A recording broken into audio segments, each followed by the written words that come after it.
Luka Doncic is one of the most gifted offensive players we've ever seen. A magician with a basketball. The guy everyone said was the future of the league. From the moment he stepped onto an NBA court, he was different. The step-back threes that seemed impossible to defend. The no-look passes that left defenders frozen. The way he controlled the pace of the game like he'd been doing it for 20 years, not 20 games. And in the summer of 2024, he proved all the believers right, leading his team all the way to the NBA Finals. 25 years old with a basketball world at his feet. This was supposed to be just the beginning, the start of a dynasty in Dallas, Luka's city, Luka's team, Luka's era.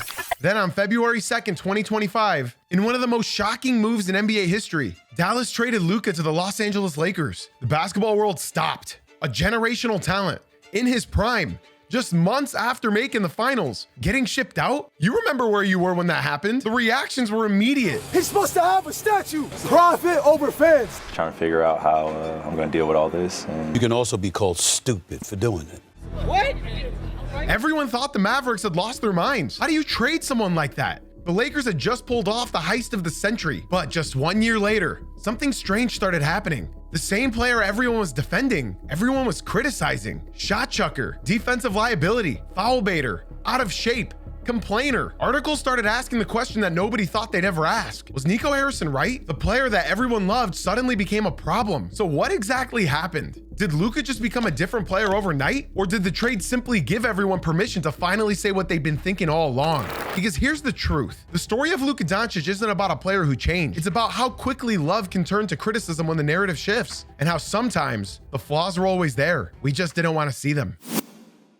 Let's start with June 21st, 2018, draft night. The Atlanta Hawks selected Luka Doncic with a 3rd overall pick, then immediately traded him to Dallas for Trae Young and a future first rounder. At the time, people thought Atlanta might have gotten the better deal. Trae was the college star, the hometown hero from Oklahoma who could shoot from anywhere, while Luka was the mystery, the 19-year-old kid from Slovenia who'd been dominating grown men in Europe, winning MVP awards and championships overseas. But look at this crossover. 1 time, 2 times, 3 times, breaking ankles. The question was simple. Could that game translate to the NBA? And it didn't take long to get that answer. Luka's rookie season was something special. Not just good, but special in a way that made you realize you were watching something entirely different. He averaged nearly 22 points a game, grabbed 8 rebounds, dished out 6 assists. And he wasn't just playing in the NBA, he was dominating it. He was running pick and rolls like a 10-year vet, making passes that seemed impossible. And of course, those step-back threes that became his signature move that defenders knew was coming but still couldn't stop. Those James Harden comparisons were real, and they carried the same control, the same ability to manipulate defenses. He ended up winning Rookie of the Year, and it wasn't even close. But more than just the award, it was the way he played that captivated people. There was an elegance to his game, a control that players his age just don't have. In Dallas, they'd found something they hadn't had since Dirk Nowitzki's prime, a franchise player, somebody to build around, and most importantly, someone to love. And the timing couldn't have been more perfect. Dirk Nowitzki, the greatest Maverick of all time, played his final season in 2019 after 21 years in Dallas. One championship and a legacy that would never be forgotten. As Dirk walked off the court for the final time, Luka was already carrying that team. And it was poetic in a way that felt almost scripted. The torch being passed from one European legend to another. And Luka wasn't just the future, he was already the present. Got it. Here it is. Corner, Luka! Oh! Goes in! How did he do it? How did he do it? That is Luka magic! His second season brought his first All-Star selection, and then came the All-NBA first team honor. Not second team or third team, but first as a 20-year-old, which almost never happens. The comparisons started flowing in immediately as people were calling him the next LeBron, the next Magic Johnson, a point guard and a forward's body with the skills of a shooting guard and the basketball IQ of a coach who could score, pass, rebound, and control the entire game while only getting better. By his 3rd season, the national media couldn't get enough as every highlight was on SportsCenter and every game felt like an event because Luka was must-watch television. The way he played last night reminded me again of LeBron early in his career, except for LeBron couldn't shoot like that. The stats backed it up too, with him averaging close to 30 points, 9 assists, and 9 rebounds per game. Those are MVP numbers, generational player numbers that put him in conversations with the very best in the league. But here's the thing about being beloved. People overlook your flaws, and Luka had flaws that were there for anyone willing to look. Even back then, you could see them. The defensive effort wasn't always there as he'd get blown by on the perimeter, lose his man off ball, and stands and watch instead of rotating. But every time someone brought it up, the response was the same. I mean, I fell victim to it. Who cares about all that when you look at what he's doing on offense? Behind the back to Josh Richardson. When you're dropping 30 a night and orchestrating an elite offense, people aren't going to focus on the other end. And besides, he was young, so everybody just assumed that he'd figure it out eventually. And don't get me started with the conditioning questions that started early on in his career too. He started to show up to training camp a little heavier than he should be and looking tired in the fourth quarter of back-to-backs. I remember Reggie Miller called him out on national television in 2021, saying he was plodding up and down the court and needed to trim down. But again, the response was always the same. He was still producing on offense, so what's the problem? I'm tired as hell. You can rest later, you're young. I need a recovery beer. And then people started pointing out his relationship with the referees. You've got the kingdom at your feet, young man, but you've got to get in better shape. And you've got to stay off the officials. Now, there's a difference between elite footwork and moves that fool a defender into committing a foul and actively hunting for contact when your main goal isn't to score, but to exaggerate contact or flop. Luka was starting to lean towards the latter. He was one of the best in the league at drawing fouls, but it was becoming more than just a byproduct of his game. He'd drive to the basket looking for the contact first and then the bucket second. He'd throw his head back on jump shots. He'd flail his arms on drives. And when the whistle didn't come, he started to complain loudly and often. And remember, I'm not talking about this current NBA season. We'll get there, don't worry. His own coaches noticed it becoming a problem. Tim McMahon reported that it was a major source of frustration for both Rick Carlisle and Jason Kidd, with Kidd even calling him out publicly about how Luka would get so worked up about the officials that he wasn't playing 5-on-5 basketball anymore. He was more worried about the 3 refs than the 5 opponents. But again, the argument was simple. Luka was too good for it to matter. Too beloved, too important to criticize because even though he hadn't won a championship yet, he was putting up historic numbers and carrying his team deep into the playoffs. And that was more than enough for people to overlook everything else and say that he was just passionate. And for a while, it worked. Through the third, Dinwiddie gives it right back. Schroeder on Doncic, three-pointer on its way for the top. It's good! Luka Doncic! The 2023-24 season was supposed to be Luka's coronation, and in a lot of ways, it was. He averaged 34 points a game, nearly 10 assists, and over 9 rebounds, which aren't just all NBA numbers, but MVP caliber numbers that kept him in the conversation all season long. This was the year everything was supposed to come together for Dallas. They'd made moves at the trade deadline to surround Luka with more talent, bringing in PJ Washington and Daniel Gafford to give them size and defense they'd been missing. The pieces were finally in place. And then came the playoffs, and Luka was magnificent. In the first round against the Clippers, he put on a show, averaging over 29 points and controlling every aspect of the series as Dallas won in 6 games. Then came the Thunder in the Western Conference semifinals, a tough young team that had the league's best record in the regular season, and Luka dismantled them, averaging over 28 points and willing Dallas to a 6-game series win. But as we all remember, it was the Western Conference Finals against the Timberwolves where Luka truly cemented his legacy as a superstar. Minnesota had the best defense in the league, led by Defensive Player of the Year Rudy Gobert. And they had just upset the defending champion Nuggets in the previous round. This was supposed to be Dallas's toughest test yet. And instead, Luka put together one of the most dominant conference finals performances in recent memory. He averaged over 32 points, nearly 10 assists, and over 9 rebounds across the entire series. And the moment that defined the entire run came in Game 5 on the road in Minneapolis. Late in the game, with Dallas looking to close out the series, Luka found himself isolated against Gobert himself, the Defensive Player of the Year. There's the switch. Gobert is out there. Doncic maneuvers for the lead. Got it! What a shot! It was the perfect encapsulation of who Luka was. Unstoppable, crafty, and completely in control. The Mavericks won, and Luka was named Conference Finals MVP. At 25 years old, Luka was going to the NBA Finals. This was his moment, the stage he was born for, and the basketball world was ready to crown him. And going to the finals for the first time in 13 seasons. I gotta show you guys something. I grabbed these cards off of Topps Now, and I wanna show you why you should start your collection too. If you've been sleeping on Topps Now, let me put you on, because these cards are a physical piece of the NBA season that's happening right now. Obviously, I had to get a Luka Doncic one because that's what this video is about, but this card is when he recorded the fastest 30-point triple-double in NBA history. And my personal favorite, the Jalen Brunson card. This moment is from January 30th when the Knicks star passed 10,000 career points and got the win against the Portland Trail Blazers.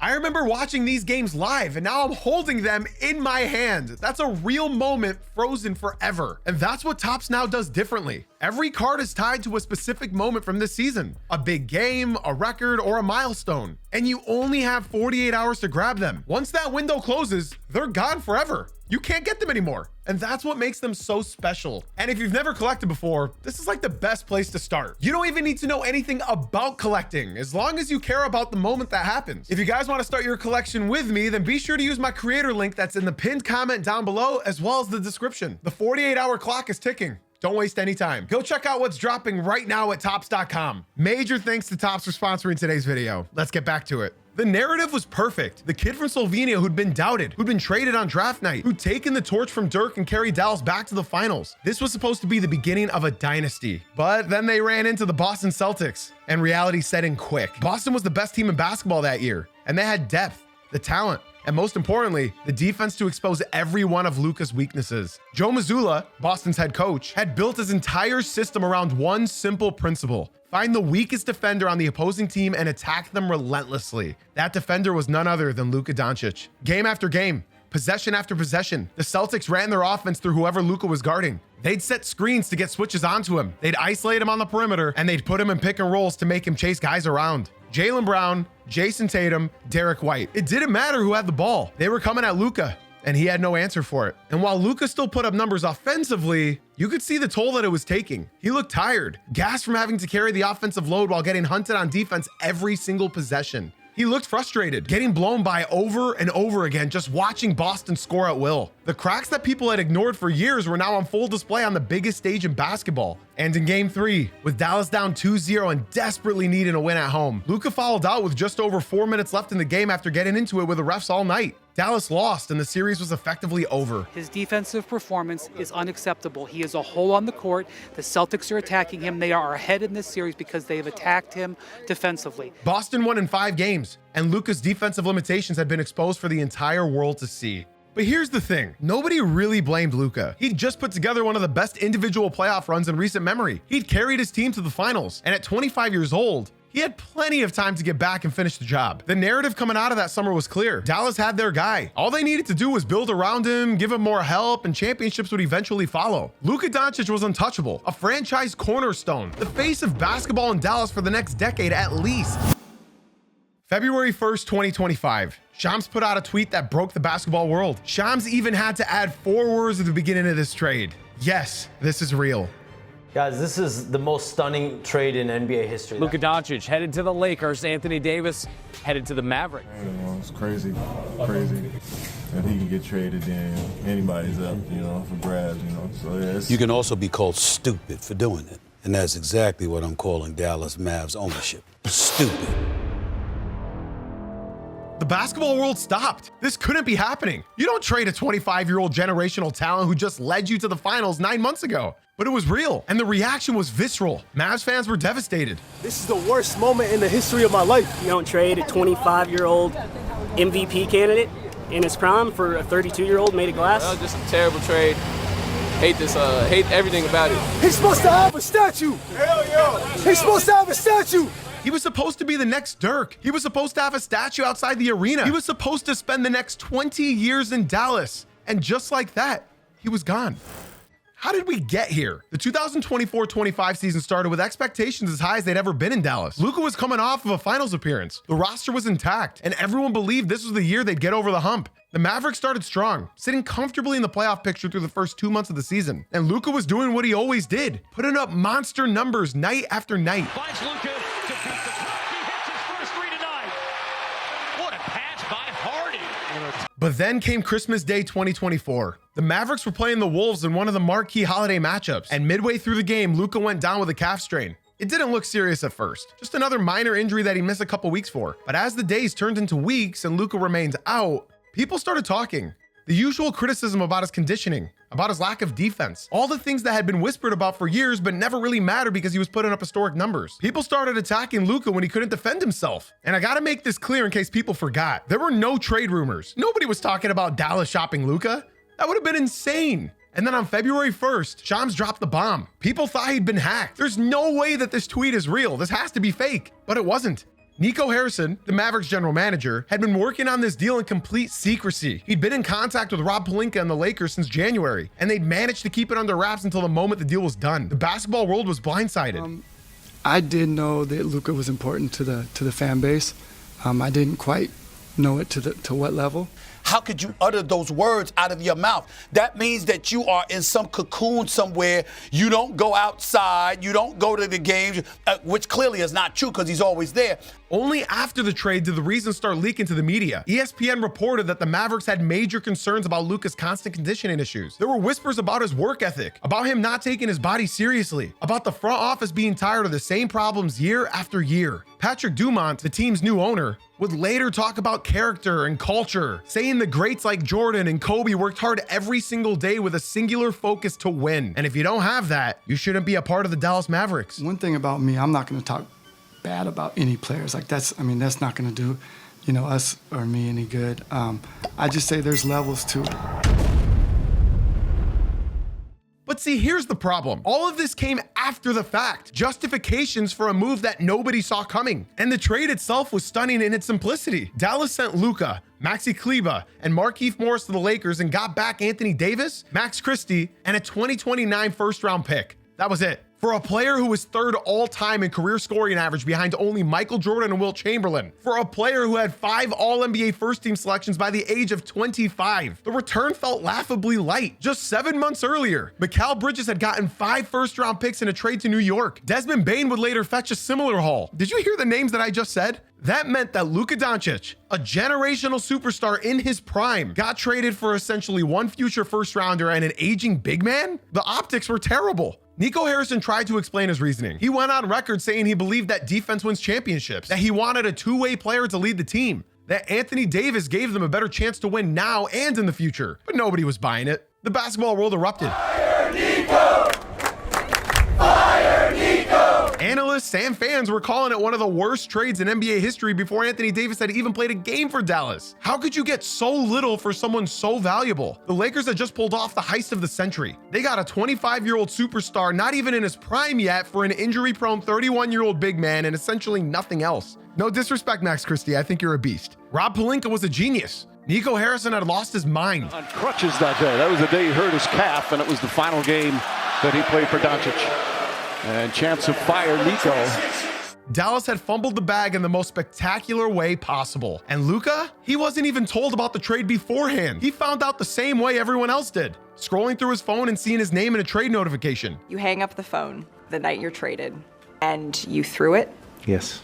A few days later, he released a statement to Mavs fans, saying he thought he'd spend his entire career in Dallas and wanted so badly to bring them a championship. The love and support they'd given him was more than he could ever dreamed of. For a kid from Slovenia coming to the United States for the first time, Dallas felt like a home to him. And the reaction from us fans was brutal. We were all defending Luka. He was the victim of organizational dysfunction. The Mavericks messed up, and the Lakers were about to dominate for the next decade. LeBron and Luka together? It just seemed like it was going to be unfair. This was supposed to be the beginning of a new dynasty in LA. But as the months went by and the season played out, something strange started to happen. The narrative that seemed so clear-cut started to shift. And the player that everyone was defending started to become the problem. And that right there shows you that there's a major difference in being a player for Dallas and a big market like Los Angeles. Everyone knows that you're under a microscope in LA. Luka made his Lakers debut 9 days after the trade against the Utah Jazz. And the moment felt surreal. There he was, wearing purple and gold, running pick and rolls with LeBron James, and for a brief moment, it seemed like maybe,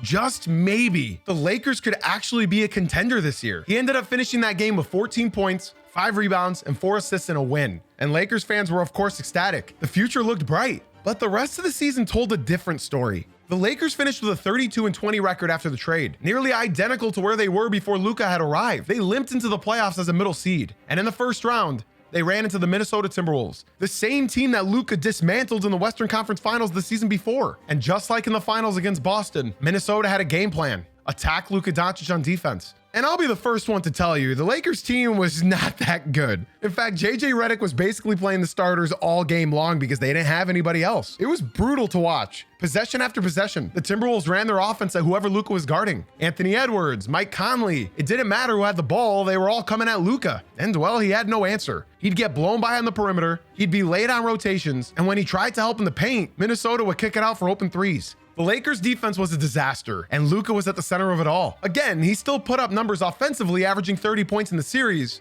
but it wasn't enough. The Timberwolves won in 5 games, and the Lakers season was over in humiliating fashion. The post-game analysis was pretty predictable. Analysts and fans all rushed to Luka's defense. It wasn't his fault. The Lakers didn't have the right pieces around him. LeBron was 40 years old and couldn't carry the defensive load anymore. Austin Reeves was hurt for most of the series. The roster construction was terrible. Give Luka a full offseason to work with his team. Give him time to build chemistry, and the next year would be different. This was just growing pains. The Lakers will be back. And to be fair, there was some truth to that. The Lakers had thrown together a roster on the fly after the trade, and injuries had decimated their lineup all season. Luka, LeBron, and Austin Reeves had only played 8 games together all year. It was hard to judge what this team could really be when they'd barely been healthy. So everyone gave Luka the benefit of the doubt. The narrative going into the 25-26 season was clear. This was the year we'd see what Luka and the Lakers were really capable of. He'd had an entire summer to prepare, to get in shape, to work on his game. The excuses were gone. It was time to deliver. And on paper, Luka did exactly that. This season, he's currently averaging almost 34 points per game, leading the entire league in scoring. He's putting up MVP caliber numbers, doing exactly what he's always done on the offensive end. Chance to drop. So this guy may be tired from the travel, but the Sixers, as he hits the tough bucket after the foul by Maxey. But here's the thing. Nobody outside of Los Angeles and Dallas seems to care anymore. Most people are claiming that they find Luka Doncic virtually unwatchable. The shift in perception this season has been jarring. Just a year ago, Luka was must-watch television, a player everyone wanted to see succeed. The criticisms that used to be whispers have become shouts, and they're coming from everywhere. The player who was once beloved had suddenly become a problem, and unfortunately, the evidence is everywhere you look. Constantly carping at the officials. He's constantly looking for foul calls. What is he doing? He makes a big basket with 7 minutes to go, and he's yelling at whether it's JT or a fan. Go back and play defense. He is impossible to root for. Quick side note, I know you hear every YouTuber say this, but 97% of you guys are not subscribed. So if you can just do me a huge favor, take 1 second out of your day and hit that sub button. My goal is 100,000 subs and I cannot do it without you. And if you're enjoying this video, you may as well drop a like, right? It helps me way more than you could think. And be sure to check out our podcast channel where we cover daily NBA news that's happening all season long. That channel will be linked down below, as well as our Discord server, Twitter, and Twitch stream, where we do these podcasts live at 9 a.m. Eastern, Monday through Friday. Let's get back to the video.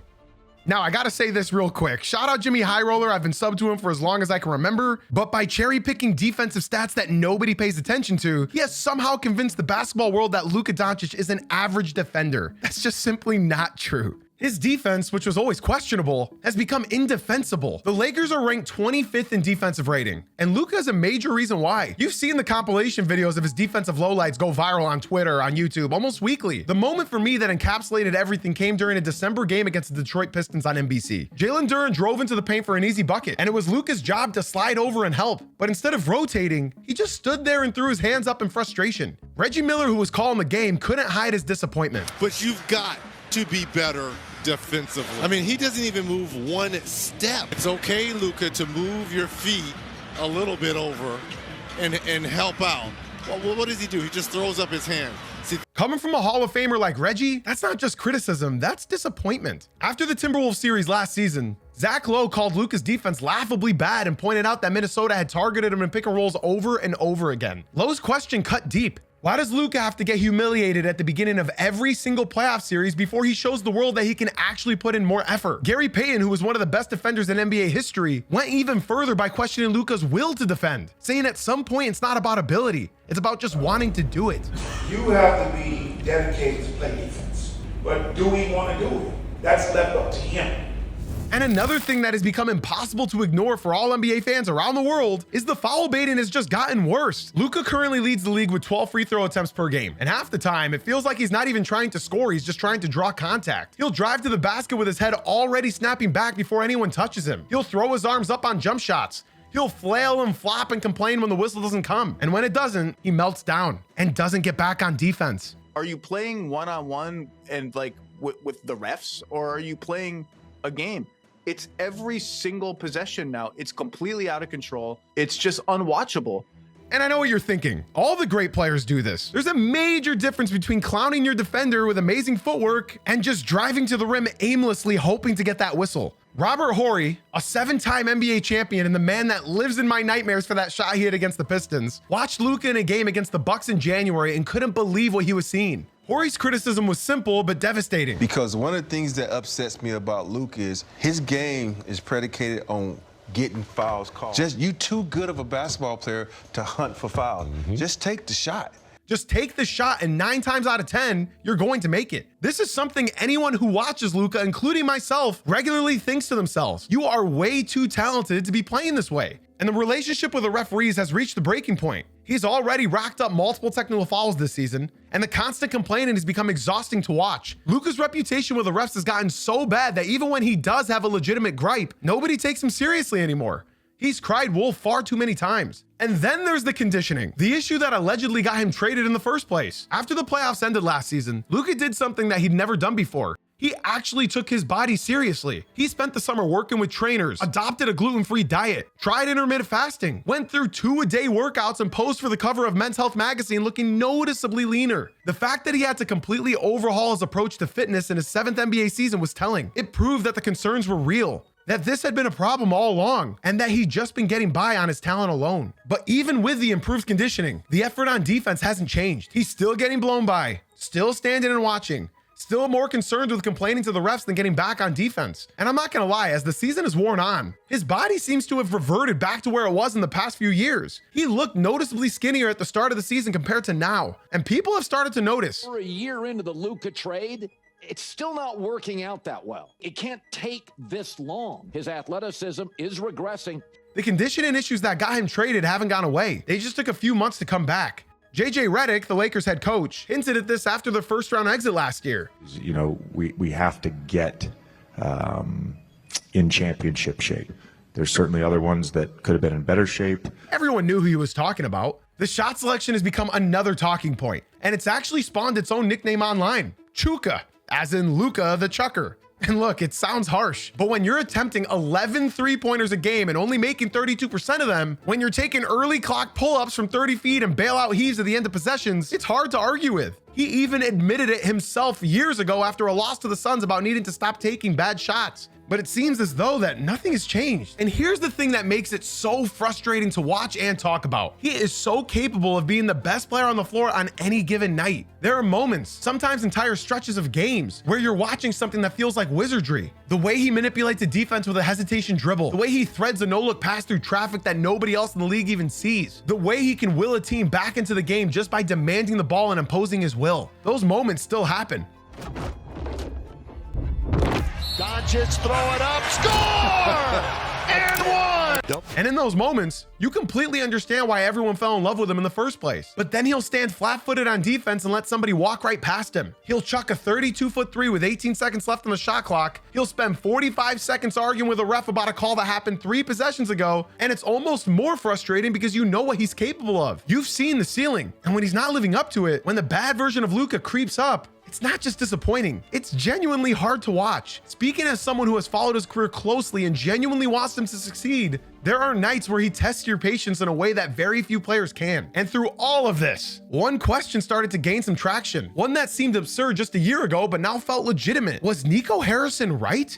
Clutch Points ran an entire breakdown in January asking that exact question. They pointed out that the Lakers have the 8th best offensive rating in the league, but the 25th ranked defense. The 5 teams worse than the Lakers on defense have a combined record of 61 and 168. These are all lottery-bound teams with no hopes of making the playoffs. The Lakers are somehow 33 and 21, making them essentially the best team among the worst defensive teams in the league. But here's the main problem. Their schedule only gets harder from here. Since the year 2000, the NBA started to give big markets like the Lakers and the Celtics the most difficult stretches of their season after the Super Bowl. So yeah, while the Lakers are top 6 in the West right now, their schedule is only going to get increasingly more difficult. The offense is elite, but the defense is a disaster, and Luka unfortunately is the common denominator. People started digging up old quotes from Harrison's press conference after the trade. Defense wins championships, he said. He wanted a two-way player to lead them. and that was Anthony Davis. It sounded like nonsense. A desperate attempt to justify an indefensible trade. Now it was starting to sound a bit true. The player who was once universally loved, who everyone defended no matter what, had become a lightning rod for criticism. And the craziest part? He's still putting up MVP numbers. He's still leading the league in scoring. He's still one of the most talented offensive players in the world. But now, none of that seems to matter anymore because they couldn't get past everything else.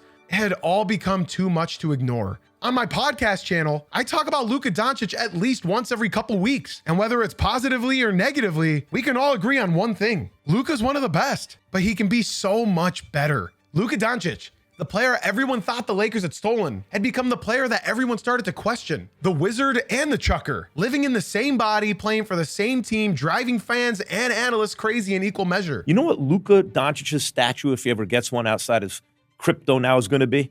This is the Luka statue, like this, with his arms out like this. Why you say that? Every single trip down the floor, you're complaining to the refs?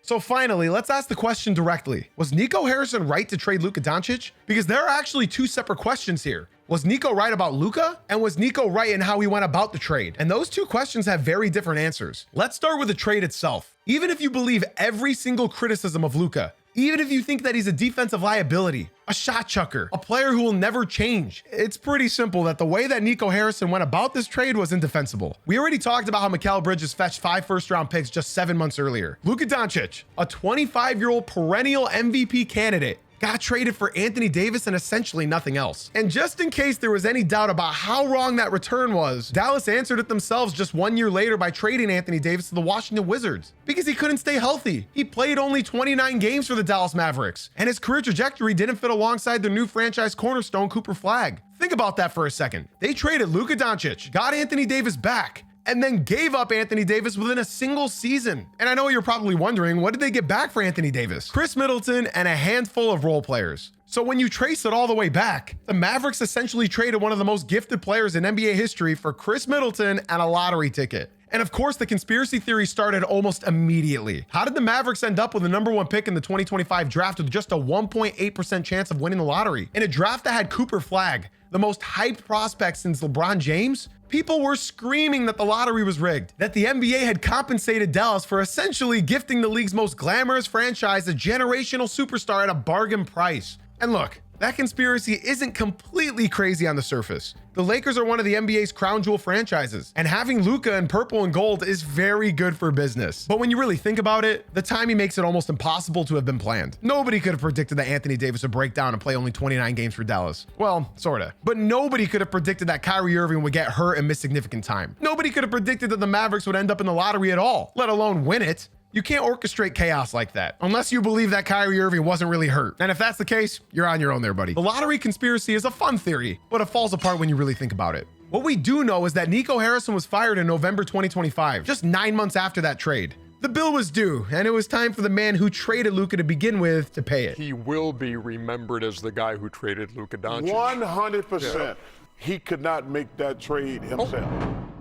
So Nico was wrong in how he went about it, but was he right about Luka? That's where it gets a bit murky, because the criticisms that Nico cited, the conditioning, the defensive effort, the work ethic concerns, they were all things that we can see with our own eyes right now in LA. The Lakers are 33-21 with the 25th ranked defense in the league. Luka is leading the league in scoring, but his team is one bad stretch away from falling out of the top 6 in the West. Every team in the playoffs will have the same game plan to hunt him on defense. We've seen it against the Suns, against the Celtics, against the Timberwolves. And yet, despite all of that, he's only 27 years old. He just led his team to the finals 2 seasons ago. He's putting up numbers that only Michael Jordan and Wilt Chamberlain have topped historically. He signed a 3-year extension with the Lakers because he wants to be there. He spent an entire summer completely overhauling his body and diet when he never done that before. Maybe the criticism, the trade, the microscope he's been under, maybe all of that is actually the wake-up call that he needed. Maybe this is just the beginning of a new chapter, not the confirmation of everything that people feared. Maybe this is just who Luka Doncic is. Maybe the flaws are baked in the same way the gifts are baked in. Maybe you take the wizard and the chucker as a package deal. And the question isn't whether Luka can change, but whether the right team can build around him to win in spite of his limitations. What we do know is this: Nico Harrison looked at one of the most talented players on the planet, a player his own franchise had built around, a player the city of Dallas had fallen completely in love with, and he decided the flaws outweighed the gifts. He decided that a player who had never won a championship, who came into camp out of shape every year, who complained to the refs, who stood and watched on defense, was not worth the trouble. And right now, a year later, the basketball world is still debating whether he was a fool or a prophet. But before we close the book on Luka Doncic, let's pump the brakes for a second, because it would be intellectually dishonest to spend this entire video building the case against him without acknowledging what's on the other side of that argument. He is one of only 3 players in NBA history to average at least 25 points, 7 rebounds, and 7 assists for their career. The other 2 are LeBron James and Oscar Robertson. Let that company sink in for a second. And the idea that his flaws make him unwinnable is contradicted by history. Michael Jordan was considered selfish early in his career. LeBron James was called a choker for years before he won his first championship. Shaquille O'Neal couldn't shoot free throws his entire career and still won 4 titles. Generational players have always had things that people could point to and say that's why they'll never win at all. And generational players have a funny way of proving those people wrong. The truth is, we've never really seen Luka Doncic with the right team around him. Think about every player who transformed when they finally got the right pieces. What would Luka look like surrounded by 2 or maybe even 3 elite defenders who could cover for him at that end? Sure, he had PJ Washington, Daniel Gafford, and Derek Lively, but they barely even had a year together. What would he look like in a system specifically designed to hide his defensive limitations the way that great coaches have always hidden the limitations of their best players? We genuinely don't know because we've never seen it before. And here's the thing about the conditioning criticism that people seem to forget. He actually did something about it. That's a guy who heard the criticism and responded to it. The question of whether it sticks long term is fair, but the effort was real and the results were visible, at least for the start of the season. He's also 27 years old. The players we consider the greatest of all time didn't peak at 27. They were still growing and still evolving, still figuring out how to translate their talent into winning. The peak version of Luka Doncic may not have arrived yet, and it's entirely possible that the version of Luka we're watching right now, flaws and all, is not the finished product, but instead the rough draft of something truly special. The defense is a problem. Yes, the shot selection drives you crazy. Yes, the foul baiting and the referee complaints have become a distraction. But dismissing Luka Doncic based on where he is right now, at 27 years old, in his first full season with a new team, would be one of the most short-sighted takes in basketball. And that's not what we do around here. In fact, 99% of our videos that we have on this channel are positive. The same way it was short-sighted to think that the Dallas Mavericks could just trade him and immediately become a better team. The flaws are real, but so is the talent. And in the history of basketball, talent has a way of winning the argument in the end. Luka turns 27 years old today, and I genuinely did not plan for this video to drop on his birthday, but here we are. Happy birthday, Luka.